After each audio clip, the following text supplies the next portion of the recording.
Vote পরবর্তী অশান্তি অব্যাহত মাথাভাঙায়। ভোটে তৃণমূল কংগ্রেসের প্রার্থী জয়লাভ করায় বিজেপি নেতাকে টাকার চাপ। টাকা না দেওয়ায় গতকাল রাতে বিজেপির মাথাভাঙা শহর মণ্ডল কোষাধ্যক্ষ রাজা সাহার বাড়িতে হামলা এবং পরিবারের সদস্যদের মারধরের অভিযোগ উঠল তৃণমূলের বিরুদ্ধে। এদিন বিজেপি নেতৃত্ব সেই বাড়িতে যান এবং কথা বলেন পরিবারের সদস্যদের সাথে। যদিও তৃণমূল কংগ্রেসের পক্ষ থেকে সমস্ত অভিযোগ অস্বীকার করা হয়েছে। তৃণমূলের দাবি, উনি একজন ব্যবসায়ী, ব্যবসার কোনো বিষয়ে হয়তো ঝামেলা হয়েছে, কিন্তু তৃণমূলের কেউ এই ঘটনার সাথে জড়িত নয়। মিথ্যা অভিযোগ করা হচ্ছে তৃণমূলের নামে।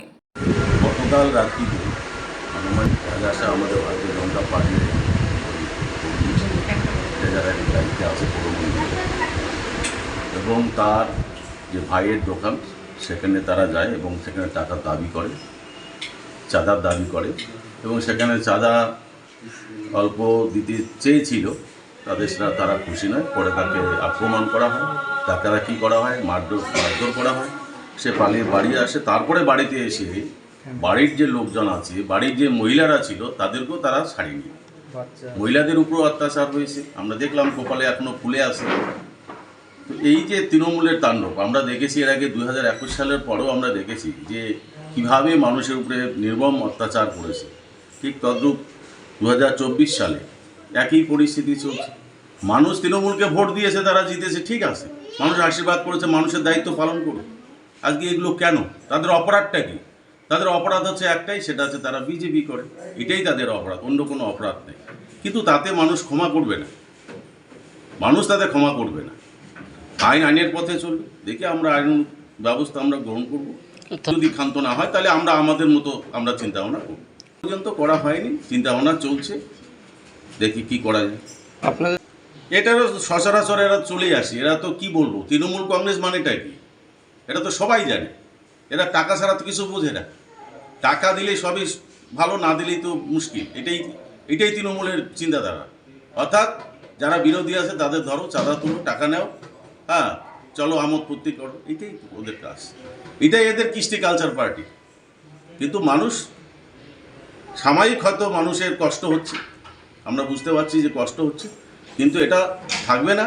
আগামী দিনে মানুষ এটা চিন্তাভাবনা করবে এবং যদি তারা ক্ষান্ত না হয়, আমরা বলবো যারা তৃণমূল কংগ্রেস যারা এখানে নেতৃত্ব আছেন, আমরা বলবো তাদের কাছে, আমরা বলবো যে আপনাদের কর্মীদের সংযত রাখুন, যাতে গণ্ডগোল না হয়, মানুষের প্রতি যাতে কোনো রকম আঘাত না হয়, এটা আমরা বলবো। আর যদি সেটা ক্ষান্ত না থাকে তাহলে আমাদের পার্টির মতো আগামী দিনে আমরা ভাববো। ঠিক বর্মন, সাধারণ সম্পাদক, কোচবিহার জেলা। এটা হচ্ছে পুরোপুরি মিথ্যে।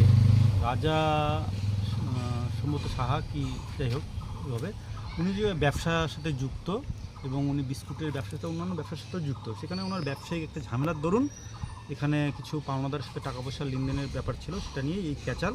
সেটাকে উনি পরবর্তীতে পলিটিক্যালি ঘোরানোর চেষ্টা করছে।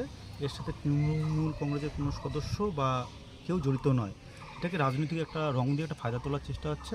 এটা তার ব্যবসায়িক ব্যাপার, সেটা তাদের ব্যাপার। এখানে তৃণমূল কংগ্রেস কোনোভাবেই জড়িত নয়।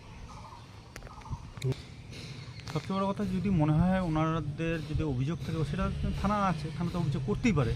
কিন্তু এখানে আমি পুরোপুরি বলছি এটা ব্যবসায়িক একটা গণ্ডগোল, সেটাকে উনি রাজনৈতিকভাবে ঘোরানোর চেষ্টা হচ্ছে। আপনারা দেখুন, মাথাভাঙার কোথাও কোনোরূপ ক্যাচাল নেই, কারণ আমাদের দলনেত্রীর নির্দেশ, কোথাও কোনোরূপ ক্যাচাল করা যাবে না। আমাদের লক্ষ্য হচ্ছে 26। আমরা ভালোবাসার দ্বারা মানুষের কাছে এত ভোট পেয়েছি, কুচবিহার জয়যুক্ত করেছি এবং আমরা সেটাই করবো। এরপরে আমরা মাথাভাঙা কুচবিহারের 9টি বিধানসভায় আমরা দখল করবো। আমরা সেই লক্ষ্য, আমাদের এখানে হিংসার কোনো ব্যাপার নেই। চন্দ্রশেখর রায় বসিয়া, জেনারেল সেক্রেটারি, মাথাভাঙা শহর তৃণমূল কংগ্রেস।